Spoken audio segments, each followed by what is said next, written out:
both good for the country, the environment, the people, and the economy. And we've had some great speakers here this week. So Andrew Bish just had an amazing talk. I hope you all were able to catch that if you're interested in farming hemp. There was an amazing amount of resources in there. I'm going to try and skip over some of the farming and harvesting aspects of this just because it has been touched on so well. So we'll be talking mostly about genetics, processing, end-use applications, and how to focus on these things in a way that really supports the industry. A little bit about me. I've been a serial cannabis entrepreneur. So in 2007, I started a dispensary in Colorado. From there, we went on to commercial cannabis cultivation, both indoors and outdoors. Started some garden equipment stores that were selling lighting and nutrients and soils across the US. In 2016, began farming hemp in Colorado. We've been dealing with clients that were working in the emerging hemp industry, began to see the opportunity and the long-term potential, and began farming hemp. Quickly after, founded the International Hemp Exchange. And the reason being is that I found there was a great disconnect in the industry at the time, and it turns out there still is. And so it was really hard for folks to find the appropriate counterparts in the industry to help them, whether it was a buyer, a seller, a processor, end customers. There wasn't a system to facilitate that. And so we started the International Hemp Exchange with that function. Recently, we have started a company called Revive Hemp Industries that is focused on processing the plant. We've got a unique technology that I'll fill you in on later. And over these years, I've started multiple consumer cannabis brands and been involved with those in a number of different ways. So IHempx, International Hemp Exchange. I found it really interesting when Andrew was starting his presentation and he was going through the various phases of the industry, and his final stage was exchange adoption. I made the mistake of starting with the exchange and hoping people would adopt it right out of the gates, and it turns out I was wrong. So the industry wasn't ready for an exchange back in 2016 and 2017. There were too many problems in the industry, and while we were able to help in some ways, it became very challenging to support the industry in that fashion when it wasn't quite ready for a mature marketplace. We then went on to focus on genetics. So we licensed different varieties across the US. We started producing those, doing our own breeding programs, optimizing the genetics, multiplying and distributing these. We found in the early days in the States that there were a lot of bad companies and individuals that were providing genetics, whether it was seeds or clones or seedlings, that were not reputable. There was easy money to be made and not a lot of education, and a lot of farmers were taken advantage of. We wanted to go in there and try and help. We didn't want farmers to receive the short end of the stick and make sure that they started with something that could give them a chance at success. Along the way, we've created new AOSCA certified varieties, which is the seed certifying agency in the US. It was the first time that they'd worked with a feminized cannabinoid seed, a feminized seed of any type. And so it was a new process for us to learn, and it's different in each state in the country on how that certification process works. But again, we felt it was very important for farmers to know that they could trust what they were buying and the results that they were going to produce. We've also developed triploid cannabinoid varieties, and a triploid is a seedless variety. So when you think about pollen from the hemp plant or cannabis plant, that can go through your field, it can also go over to your neighbor's field. And if you get pollinated accidentally as you were growing a cannabinoid crop, your yields go down, your quality goes down, and ultimately your profitability and revenue potential goes down.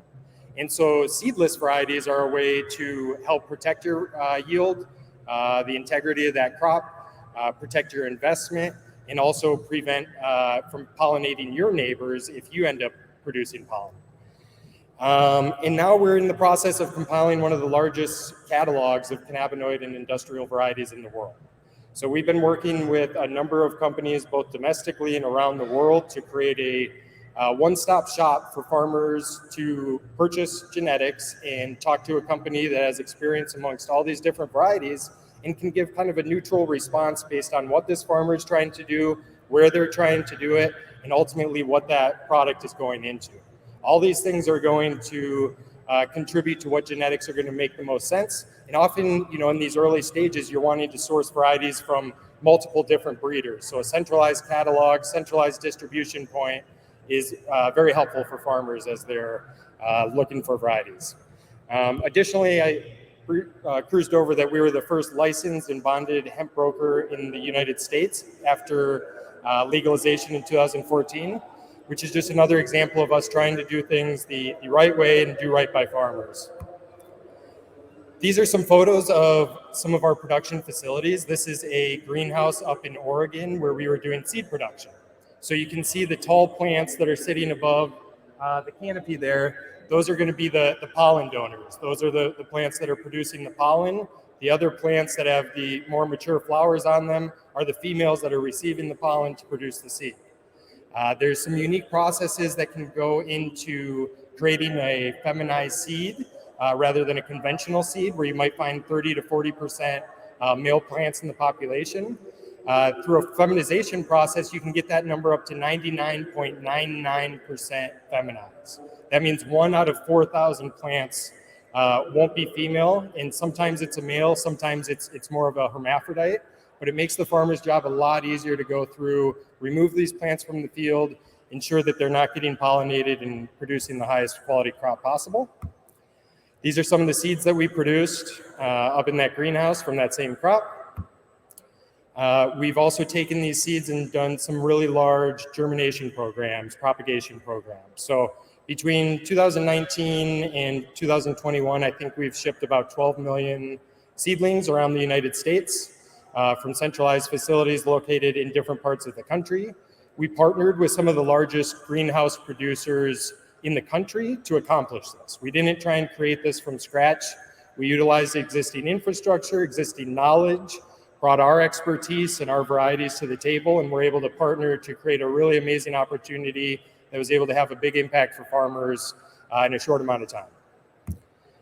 This is a photo of one of those facilities, large-scale production. These plants look like they're pretty close to being ready to ship out to customers. Some of these plants out in the field, this is one of our farms up in Oregon where we were farming for CBD and CBG over the years. This is our certified seed variety. That's what a tag looks like in the United States. That means it's a member of the Association of Official Seed Certifying Agencies. So they put their stamp on it. It gives farmers that peace of mind that the seeds they're buying are actually what's being advertised. And unfortunately, that's become a really big problem in the industry. And I imagine that could happen here as well. So knowing your source, trusting your source, starting small before making huge investments are things that I'd recommend. So my take on the industry outlook is multifaceted. I mean, when you look at the cannabinoid side of the industry, what we've learned in the States is that it's pretty easy to overproduce. And the conclusion that a lot of folks are coming to in the United States and around the world is when you start doing the math and breaking down what you can produce over an acre of cannabinoid, you don't actually need that many acres or hectares around the world to meet the demand. And while it's still a significant number, it doesn't compare to mainstream crops. And so at the end of the day, that's going to remain somewhat of a niche market, niche opportunity. And it's something you need to think about if that's the side of the industry you're exploring is, what impact are we trying to have? What type of market share are we trying to create in this company or in this country? And what's reasonable for us to expect? And a lot of people made the mistake of growing too much, too fast. And a lot of people lost money as a result because that overproduction led to reduction in price point. So what we're seeing now is a lot of opportunities on the grain and fiber side, particularly the fiber side of the plant. The grain market has been established for a number of years. There's still a lot of room for it to develop globally, and especially in markets like this that are legalizing hemp and can put that to use for a domestic food supply chain. There's amazing opportunities. But we also have certain hurdles that I'll mention as we talk about genetics that go along with that. It's not as easy as just planting a certain variety wherever you want and getting those results. We have more and more large industries coming in and expressing interest in developing products out of industrial hemp. And again, we'll go into more of these applications later, but whether it's plastics, papers, building materials, etc. There's just a lot of interest from really big industries that are going to need established, mature supply chains in order to commit to offtake agreements. We're also seeing that novel processing options are being validated and commercialized. And so what I mean there is there's new applications for the plant. Some of these new industries that are coming in are going to be different than the traditional grain or textile fiber industry that has been established over the years. When we're talking about things like composites and paper and nonwovens and building materials, you can start looking at different parts of the plant, processed different ways, grown different ways, and still being applicable into that end product. And so with that comes new technologies that we can start looking at in order to accomplish this, whether it's in the field, getting it out of the field, or processing it into goods that can be manufactured into other products. And we're seeing more and more joint R&D endeavors. And so by that, I mean stakeholders in different parts of the industry coming together to solve the problem cohesively, rather than a farmer try and think that they're going to farm and then process and then manufacture different products. Working with different stakeholders that are putting their focus in these different verticals and then joining forces so that you can develop these products together, because there's going to be feedback that needs to happen between the manufacturers and the consumers of these products, the processors, the farmers, and ultimately the genetics they're using to produce those end results. Okay, so genetics. When I think about hemp genetics, I look at industrial varieties and cannabinoid varieties. And on the industrial side, we have grain, fiber, dual crops. On the cannabinoid side, we have things like CBD, CBG, these minor cannabinoids that are coming out, CBDV. There's more and more coming out all the time. And so that's kind of the focus on the cannabinoid side. Typically, they start with a feminized seed or a clone so that they know their entire plant population is going to be female. As we look at different markets and different varieties, THC compliance is always something that needs to be considered. It sounds like Costa Rica is leaning towards a 1% THC threshold, which is very advantageous. In the United States, we have a 0.3% threshold, and ultimately that puts a very large burden on the farmers to be compliant. And if they're not compliant, they have the risk of losing their crop and their investment, which nobody wants to see. And so 1% is great, but it's something to keep in mind when you're looking at different varieties and how they perform in different regions, making sure that THC compliance is in there. Your region, your daylight hours, your latitude are all things that matter. And I'm going to show a map on another slide that kind of gives different regions that historically have grown hemp well.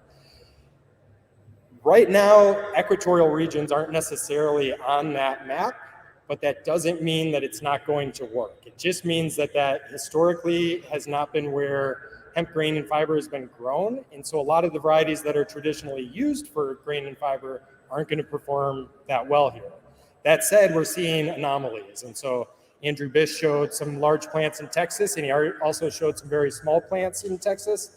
Those are some examples of these anomalies in different genetic lineage that can help with those different daylight and photo periods. Looking at germination rate is also something that's critical when purchasing seeds. A lot of countries have different rules on what germination rate is acceptable in order for it to be certified and sold, but that can change over time, storage conditions, etc. And with a lower germination rate, you're going to have to think about increasing your planting density in order to accomplish that same plant population in your field. Also thinking about your yield, whether it's flower, overall biomass, fiber specific or grain specific, analyzing the varieties and doing trials to assess what yield is going to work for you. And maybe it's a combination of yields. Maybe it's a mix of grain and fiber that can also be processed. Maybe it's a mix of flower and biomass if you're on the cannabinoid side, but making sure that the economics work out with the forecasted yield, and then making sure that you're able to hit that forecasted yield and be profitable. So when we look at seed cost, you're going to see quite a variation on this list, anywhere from $6.50 a kilogram, which you'll get different number of seed in a kilogram depending on the variety. I'd estimate that you're going to be somewhere around 70,000 seeds in a kilogram. So there's varieties that you can source for $6 or $7. There's also seeds that you can buy for $1 per seed. Now, some of these costs have come down, on the cannabinoid side with these seed costs, but there's still just a massive discrepancy when you look at the individual pricing of a seed in the cannabinoid industry versus kilogram pricing on the grain and fiber industry. And then looking at your nutrient plan, your IPM, which is integrated pest management, harvesting plans, and I can't see what's on the bottom of that slide, I'm sorry. But assessing these as well is very important. And you want to think about this ahead of time. A lot of farmers in the United States made the mistake of looking at things in individual phases, getting their crop in the field before they think about how they're going to farm it and harvest it. Just thinking that they can progress in all these steps. And if you're not thinking about harvest when you're planting your field, you're going to run into problems. And I know Andrew touched on a lot of different mechanical harvest solutions and opportunities out there. And it all comes back to when you plant your field and plan your field, making sure that it's set up in a way that's conducive to whatever harvesting equipment you're trying to bring in there. And with genetics, trials are going to be critical, especially down here around the equator. I would recommend finding a diverse selection of seeds from a multitude of breeders around the world. You're going to want to look into Asia, Australia, South America, North America. Some of these will work, some of them won't, but the only way to find out is to try. This is the map that I was mentioning, and not all seeds are created equal. Not all regions in the country are created equal. Even if it's traditionally a very strong farming area, the soil's great, many crops work there, hemp doesn't always work, and it'll usually grow. That's why they've called it a weed. But that doesn't mean that your yield is going to be there, or your quality is going to be there to turn it into a successful endeavor. And again, don't be totally discouraged by this map. This is an example of historically how people have thought about the crop and different varieties. But there are going to be solutions, and there are a lot of folks that are working on this around the world to find ways to bring grain and fiber to some of these equatorial and subtropical regions. Here's another way that all seeds are not created equal. You can see on the left is a seed that's very small. On the right is a seed that's very large. When you're purchasing seeds by the pound or the kilogram and thinking about planting densities by the pound and the kilogram, you also have to factor in seed size.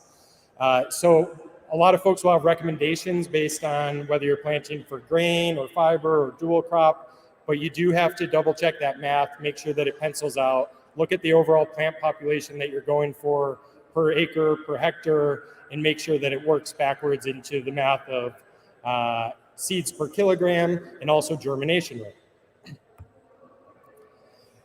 And so speaking of working with groups around the world, this is an example of just that. These are some seeds that were loaded up for us a couple weeks ago in China that are heading over to the States right now.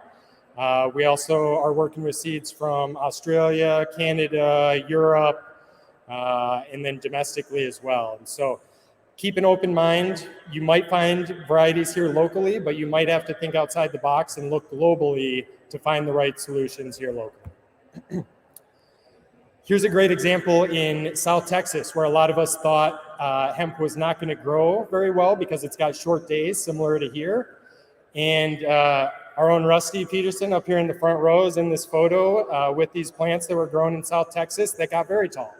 And so these are examples of some of the anomalies that exist and the reason to keep your hope up. Just because you see plant after plant that can't get taller than 3 to 6 inches doesn't mean that one won't come along that can grow through those short days, still produce a meaningful yield. So when it comes to grain farming and processing, again, I'm going to cruise through some of this because I know we're on a time restraint here. And Andrew touched on a lot of this stuff really well. But there's many applications in the grain world. We have things like food ingredients, cosmetics, protein sources, animal feed, and more that are coming out of this. And there's the other benefit of being able to utilize a lot of existing infrastructure in many cases. So regions that have grain production already can often utilize similar equipment and infrastructure. Sometimes it needs slight modifications, but utilize stuff that's here rather than making large investments as you're in that R&D phase. Additionally, there's established market opportunities. Hemp grain is not new. It's been around for a really long time. And while the market's seen some ups and downs, there's a ton of potential. There is awareness out there. There is knowledge on best practices and processing techniques and different applications for these products. And there still isn't a ton of global adoption. So I see this as a big opportunity for folks, and especially in a country like Costa Rica that could use it to help support a domestic food supply chain. There's just infinite potential out of the grain side of the plant. Some of these numbers are rough, but per hectare you can get up to 2 tons of grain if the conditions are ideal. So what I would not ask you to do is anticipate that the first time you produce grain that you would hit those yields. So set reasonable expectations, set some goals, but know it's going to take time to get there as you figure out what's working and what isn't.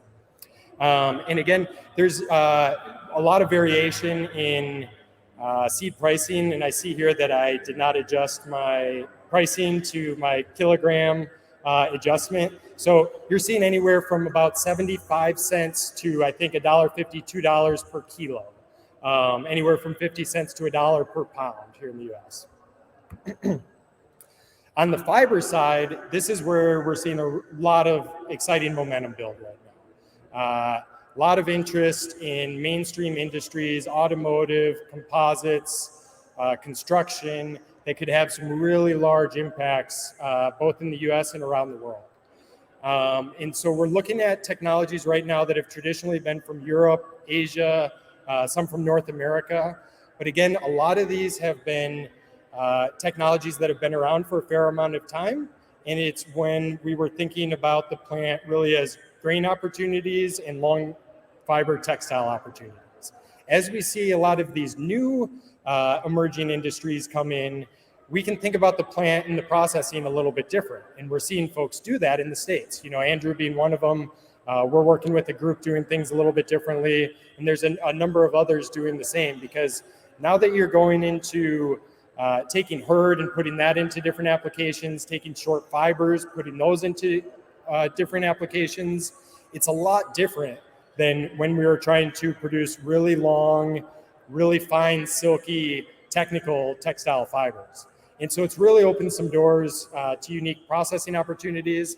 It's created opportunities where you can get involved for a lot less money than the traditional cost was, a way to kind of get your feet wet, make sure that the market's there, that the solution you're providing is adequate to your customer. So here's one example of emerging fiber processing technology. This is a company that I helped co-found earlier this year or last year. And what's really interesting about this one is that it utilizes natural resonances to break things down. So rather than mechanical forces that are cutting, grinding, breaking, this uses resonance and shearing forces inside of a mill to break things down at a cellular level. We're able to completely liberate the hurd and fiber material from one another. And depending on the setting of the equipment, we can micronize that material. And so this is creating a lot of new opportunities, because with one piece of equipment, you can focus on different aspects of what you want to do. You can repurpose that same piece of equipment to take your process material and add more value to it. We're seeing micronized hurd being much more valuable than longer pieces of hurd. And so folks are looking for solutions that can take that hurd, micronize it down in bulk to very small sizes. So we can hit 400 mesh pretty easy, which is about 35 microns. If you keep running that material or dry it out further, we can make it even smaller. And you do that while totally separating it from the fibers. So again, just a different way of thinking about the plant. With this application, you're not going to be going after the textile industry, at least the traditional textile industry, but we are seeing emerging tech in textiles as well that this can tap into. So while most of us associate long fibers with textile opportunities, we're also seeing opportunities for short fibers. We're even seeing opportunities for hurd material, which typically isn't associated with textiles, But if you make it small enough, there's new technology now where you can actually extrude material and make not what they call non-woven textiles. So a little bit more about this tech. It's small throughput, consumes very low energy, and still has high throughput. We're currently seeing 2 to 3 tons an hour through this sort of technology, and it's been great for potential customers in construction, plastics, papers, non-wovens, and we're seeing other opportunities beyond that. But those are some of the primary ones that we're targeting at the moment. This is what some of the material looks like as it goes in and out of that mill. So I apologize, we don't have any great videos of this thing right now, but hopefully that'll be coming soon. We typically work with round bales on the input. You can see that in the top left. We send that through a cutter or a shredder, try and preserve the stock material as much as possible. That's what you see in the center photo. And then this is what comes out the other side are different sizes of hurd, which are the materials on the right, and then some short fibers in the middle. And that's out of our mill through a very basic shaker screen, nothing fancy afterwards. So it creates a really easy product to separate and then grade into your different specs for different customers. On the cannabinoid processing side, what we've seen in the last few years in the States is that operational efficiencies are critical. A lot of people got in thinking that there was going to be a ton of margin in this process. And when the market crashed, a lot of them went out of business. There's been a lot of labs that have come and gone. There's been a lot of different businesses that have come and gone that didn't have the efficiencies in place to survive when margins got thin. And most of us saw this coming, that this market was going to crash, prices were going to come down. But most of us were surprised how quickly it happened. And that was a big lesson that I learned, is that if you give farmers a good reason to overproduce something, they can do it pretty quick. At least in the United States, and I would imagine here in Costa Rica, if you dangle enough money and incentive in front of folks, you're going to have a lot of people jumping in. And the global market is becoming more and more competitive, and so you've got vertical suppliers that are setting up around the world, creating more competition on that global landscape. And so if you're going into the cannabinoid processing side, it's very critical to think about long-term, making sure that you don't overinvest in the wrong technologies or prematurely, so that you can survive whether the prices remain high or if they become more commoditized like they ultimately will.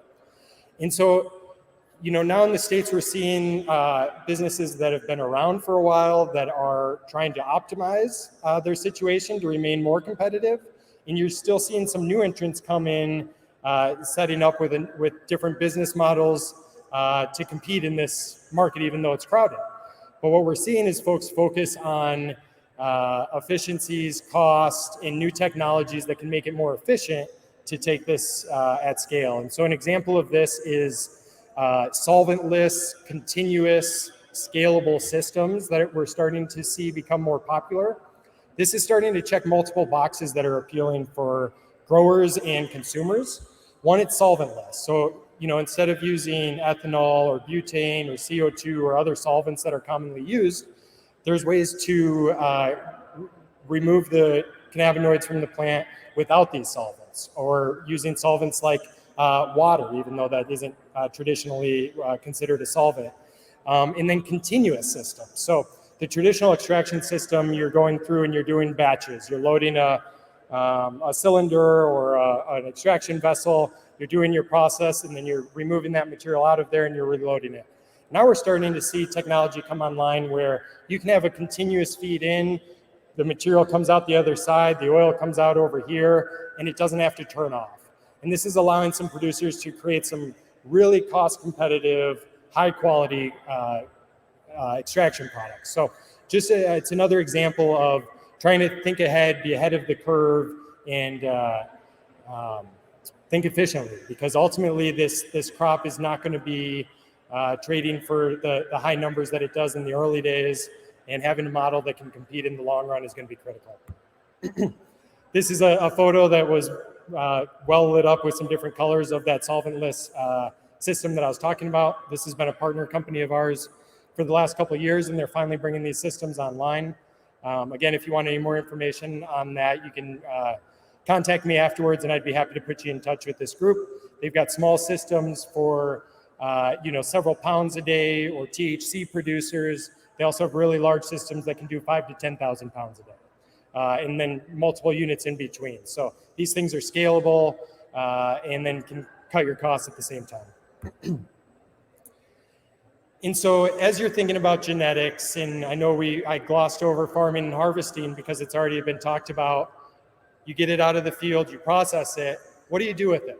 It'd be great if the moment you process this material, the buyer shows up with a big fat check and they're ready to hand it to you and drive off with all the material, but often it doesn't work that way. And so thinking about your partnerships, your sales channel opportunities is critical from the beginning. And again, as you're trying to look at the supply chain and figure out what you're going to do, I would strongly encourage you to establish partnerships early on, start your research and development early on, because you're going to learn from them, they're going to learn from you, and you're going to figure out what's working and what isn't to make those products and solutions come to life. So genetics, farming and harvesting practices, processing methods, and end-use applications really all need to develop together. And that means communications, that means establishing who these partners are, what their roles are going to be, what strengths they bring to the table, and who's responsible for what. Because most farmers don't want to assume a lot of risk without having an end buyer lined up. Some of them will, but as the prices go down and this crop becomes more commoditized, it's going to be challenging to get a farmer to take a risk without some certainty of what's happening at the end of the season. So some of the different end-use applications that we're seeing emerge are plastics, paper products, many food products, cosmetics, the traditional and the non-traditional and non-woven textiles, animal feed and bedding, and a whole lot more. And so as you look at these different areas that you can focus on with industrial hemp, know that this is not the end of the list. There's a lot more applications than this. There's so many different things that we can do with this plant, some of which we know, many of which we don't yet. And so finding those great partners and folks to work with to develop these applications is critical, and it's going to create a lot more opportunity for your company. So here's some photos of different things going in. This is kind of some of the traditional products that have been made over the years. You see some yarn in there, some paper products, some canvas, some different composites. These things are great, and there's used so much around the world. So many of these things that we're looking at in this photo are single-use application, and we're seeing trends around the world where countries are setting deadlines to eliminate single-use products, particularly in food, sometimes in the grocery store, and that's creating a lot of opportunity for alternative products, and hemp is very well positioned to slide into a lot of those opportunities. You have things like wood, hemp wood. This is a company based in the United States that's making some beautiful wood flooring products and other wood materials. They're still figuring out a lot of their process and how to scale, but in the meantime, they're creating some amazing products, getting installs in around the world, and creating more awareness around the plant and what it can do. Here's another building material. These are insulation mats that can be used for common insulation purposes. These are a mix of short and long fibers. So again, new applications for existing products that didn't really have a purpose even just a few years ago. Hemp Crete, I know Gene used this slide a couple days ago as well, but it's a great representation of the Hemp Crete process, why it's beneficial. And we're seeing more and more folks building with Hemp Crete, expressing interest in Hemp Crete. And again, going back to regulations that are being put in place similar to single-use plastics, we're seeing that in building. So a lot of countries are setting construction regulation goals in the next 5-10 years where they want to see more carbon neutral, sustainable building, and Hemp Crete is in a really good position to be a solution there. Here's an example of one of our partners with Revive Hemp Industries. This is a company in Virginia that is 3D printing homes out of concrete right now. Not Hemp Crete yet, but we're working together with them and a couple other stakeholders in the industry to figure out what will and won't work for 3D printing Hemp Crete. So just about a month ago, there was a big announcement in the US. There was a lot of news because this was the first owner-occupied 3D printed home in the country, possibly the world. And so it's the technology's getting there. It's concrete, and we're seeing that there's opportunities to include hemp either as a substitute, so take traditional concrete, integrate 10 to 20% hemp hurd, and create a greener solution for your building materials. There's also full-on Hemp Crete that is just hemp, lime, and water. And so ultimately, that's a solution that we'd love to figure out how to 3D print. But in the meantime, it's great just to see this technology develop to the point that we can consider the possibility. Here's some other really great applications. So the automotive industry is very keen on hemp. And I know that's been talked about a number of times here, but between the electrification of vehicles, mileage requirements for vehicles, weights for the vehicles to make them more efficient, hemp is creating a lot of opportunities. And so this is a component that went into a Porsche vehicle recently. This is in its beginning stage, and you see it on a car, and you see it on a truck. And so, we're going to see more companies like this get involved, and they're really going to be the ones that create a lot of awareness out there and can turn on that demand in a really large way. And we're already seeing situations like that where there's big industries paying attention, talking to the industry, different stakeholders in the industry, but realizing that the supply chain doesn't exist for them to actually create a viable product. Some of these industries are so massive that if they decided they wanted to make one product with industrial hemp, it could consume the entire US hemp supply chain for one order for one product. And so that just gives an idea of the scale that's going to need to happen and the confidence we need to give these companies in order for them to start writing these orders and taking us seriously. And in order to do that, we really need to look at the whole supply chain, from genetics through the farming operation, through processing, and then ultimately what it's going into. And so yeah, that's ultimately the overview that I had. Here's a QR code if you want to contact me. It's got my LinkedIn and contact info, our company website. If there's anything we can do to assist the Costa Rican people in developing this industry, that's what we love to do.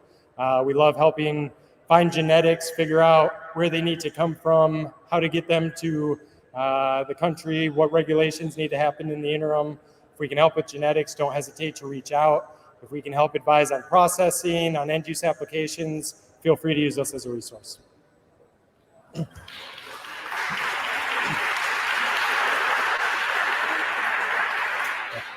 And there's a quick second for some questions, but ultimately we're going to encourage everybody to go next door. There's going to be a panel starting here shortly. It should be really great. There's a lot of experts on there. And if you've got any questions, you can throw some out at us there.